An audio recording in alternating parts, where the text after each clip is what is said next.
H D. ದೇವೇಗೌಡರು ಮನಸ್ಸು ಮಾಡಿದ್ದಿದ್ರೆ ಚೆನ್ನಮ್ಮರನ್ನ ಯಾವತ್ತೋ ರಾಜ್ಯಸಭೆಗೆ ಕಳಿಸ್ತಾ ಇದ್ರು. ಹೀಗಂತ ಹೇಳಿದವರು ಬೇರೆ ಯಾರು ಅಲ್ಲ, ಮುಖ್ಯಮಂತ್ರಿ ಕುಮಾರಸ್ವಾಮಿ. ಆದ್ರೆ ಕುಮಾರಸ್ವಾಮಿ ಅವರು ಹೀಗೆ ಹೇಳೋಕೆ ಕಾರಣ ಏನ್ ಗೊತ್ತಾ? ಕುಟುಂಬ ರಾಜಕೀಯದ ಬಗ್ಗೆ ಲೇವಡಿ ಮಾಡ್ತಿರೋ ಬಿಜೆಪಿ ವಿರುದ್ಧ ಮುಖ್ಯಮಂತ್ರಿ ಎಚ್.ಡಿ. ಕುಮಾರಸ್ವಾಮಿ ಅವರು ತಿರುಗೇಟ್ ಕೊಟ್ಟಿದ್ದಾರೆ. ಹುಬ್ಬಳ್ಳಿಯಲ್ಲಿ ಶುಕ್ರವಾರ ಸುದ್ದಿಗೋಷ್ಠಿಯಲ್ಲಿ ಮುಖ್ಯಮಂತ್ರಿ ಕುಮಾರಸ್ವಾಮಿ ಅವರು ಮಾತಾಡಿದ್ರು.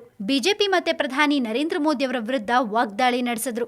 ಜೆಡಿಎಸ್ ಅಂದ್ರೆ ದೇವೇಗೌಡ ಅಂಡ್ ಸನ್ಸ್ ಪಾರ್ಟಿ ಆಗ್ಬಿಟ್ಟಿದೆ ಅಂತ ಟೀಕಿಸಿದ್ದ ಬಿಜೆಪಿ ನಾಯಕ ಜಗದೀಶ್ ಶೆಟ್ಟರ್, ಎಚ್.ಡಿ. ಕುಮಾರಸ್ವಾಮಿ ಅವರ ತಾಯಿ ಚೆನ್ನಮ್ಮ ಅವ್ರನ್ನು ಕೂಡ ರಾಜ್ಯಸಭೆಗೆ ಸದಸ್ಯರನ್ನಾಗಿ ಮಾಡಿದ್ರೆ ಜೆಡಿಎಸ್ ಕುಟುಂಬ ರಾಜಕಾರಣದ ಪಿಕ್ಚರ್ ಕಂಪ್ಲೀಟ್ ಆಗತ್ತೆ ಅಂತ ಲೇವಡಿ ಮಾಡಿದ್ರು. ಎಚ್.ಡಿ. ದೇವೇಗೌಡರ ಕುಟುಂಬದಲ್ಲಿ ಮಾಜಿ ಪ್ರಧಾನಿ, ಸಂಸದರು, ಮುಖ್ಯಮಂತ್ರಿ, ಸಚಿವರು, ಶಾಸಕರು, ಜಿಲ್ಲಾ ಪಂಚಾಯಿತಿ ಸದಸ್ಯರು ಹೀಗೆ ಎಲ್ಲಾ ಹುದ್ದೆಗಳಲ್ಲೂ ಇದ್ದಾರೆ. ಈಗ ಮೊಮ್ಮಕ್ಕಳನ್ನು ರಾಜಕೀಯಕ್ಕೆ ಕರ್ಕೊಂಡು ಬಂದಿದ್ದಾರೆ. ಅವರ ಮನೆಯಲ್ಲಿ ದೇವೇಗೌಡರ ಪತ್ನಿ ಚೆನ್ನಮ್ಮ ಮಾತ್ರ ಉಳ್ಕೊಂಡಿದ್ದಾರೆ. ಅವ್ರನ್ನೂ ಕೂಡ ರಾಜ್ಯಸಭೆ ಸದಸ್ಯರನ್ನಾಗಿ ಮಾಡ್ಬಿಟ್ರೆ ಪಿಕ್ಚರ್ ಪೂರ್ಣವಾಗುತ್ತೆ ಅಂತ ವ್ಯಂಗ್ಯ ಮಾಡಿದ್ರು. ಜಗದೀಶ್ ಶೆಟ್ಟರ್ ಹೇಳಿಕೆಗೆ ಖಾರವಾಗಿ ಪ್ರತಿಕ್ರಿಯೆ ಕೊಟ್ಟಿರುವ ಎಚ್.ಡಿ. ಕುಮಾರಸ್ವಾಮಿ ಅವರು, ದೇವೇಗೌಡರು ಮನಸ್ಸು ಮಾಡಿದ್ರೆ ಚೆನ್ನಮ್ಮ ಅವ್ರನ್ನ ಯಾವತ್ತೋ ರಾಜ್ಯಸಭೆಗೆ ಕಳಿಸ್ತಾ ಇದ್ರು ಅಂದಿದ್ದಾರೆ. ಪ್ರಧಾನಿ ನರೇಂದ್ರ ಮೋದಿ ಅವರು ಈಗ ಜಲನೀತಿಯ ಬಗ್ಗೆ ಮಾತಾಡ್ತಿದ್ದಾರೆ. 5 ವರ್ಷ ಇವರದೇ ಸರ್ಕಾರ ಇತ್ತು, ಇಷ್ಟ ಸಮಯ ಏನ್ ಮಾಡ್ತಿದ್ರು? 5 ವರ್ಷದಲ್ಲಿ ದೇಶಕ್ಕೆ ಪ್ರಧಾನಿ ಕೊಡುಗೆ ಏನು? ನಮ್ಮದು ಅಸಮರ್ಥ ಸರ್ಕಾರ ಅಂತಾರೆ. ಆದ್ರೆ ಮೋದಿ ಅವರದ್ದು ದಿವಾಳಿ ಸರ್ಕಾರ ಅಂತ ಟೀಕಿಸಿದ್ದಾರೆ ಕುಮಾರಸ್ವಾಮಿ. ಎಚ್.ಡಿ. ದೇವೇಗೌಡರು ಚೆನ್ನಮ್ಮ ಅವ್ರನ್ನ ರಾಜ್ಯಸಭೆಗೆ ಕಳಿಸ್ತಿದ್ರೆ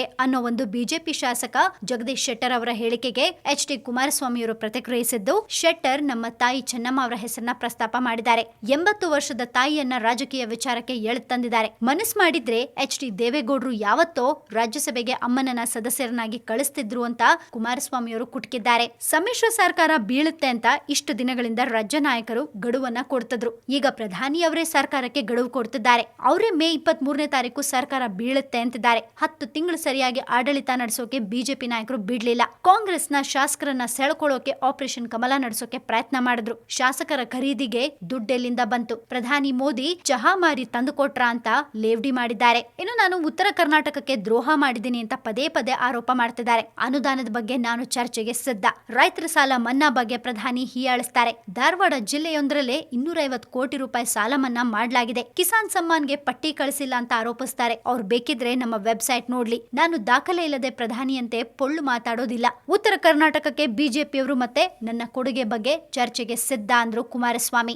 ಕರ್ನಾಟಕ ಸರ್ಕಾರ ಅಸಮರ್ಥ ಸರ್ಕಾರ ಅಂತ ಪ್ರಧಾನಿ ಮೋದಿ ಅವರ ಟೀಕೆಗೆ ಉತ್ತರ ಕೊಟ್ಟ ಕುಮಾರಸ್ವಾಮಿ, ಮೋದಿ ಅವರ ಕೇಂದ್ರ ಸರ್ಕಾರ ದಿವಾಳಿ ಸರ್ಕಾರ. ನರೇಗಾ ಯೋಜನೆಗೆ 13,000 ಕೋಟಿ ರೂಪಾಯಿ ಇದುವರೆಗೂ ಕೊಟ್ಟಿಲ್ಲ. ಹೀಗಾಗಿ ಮೋದಿ ಅವರ ಸರ್ಕಾರನೇ ದಿವಾಳಿಯಾಗಿದೆ ಅಂತ ವ್ಯಂಗ್ಯ ಮಾಡಿದ್ದಾರೆ. ಇನ್ನು ಮಂಡ್ಯದಲ್ಲಿ ನಿಖಿಲ್ ಕುಮಾರಸ್ವಾಮಿ ಗೆಲುವಿಗೆ 150 ಕೋಟಿ ರೂಪಾಯಿ ಖರ್ಚು ಮಾಡಲಾಗಿದೆ ಅನ್ನೋ ಒಂದು ದೂರವಾಣಿ ಸಂಭಾಷಣೆ ವಿವಾದಕ್ಕೆ ಸಂಬಂಧಿಸಿದಂತೆ ಕುಮಾರಸ್ವಾಮಿ, ಅದ್ಯಾರೋ ಮಾತಾಡ್ತಾರೆ, ಅದಕ್ಕೆ ನಾನು ಉತ್ತರ ಕೊಡ್ಬೇಕಾ?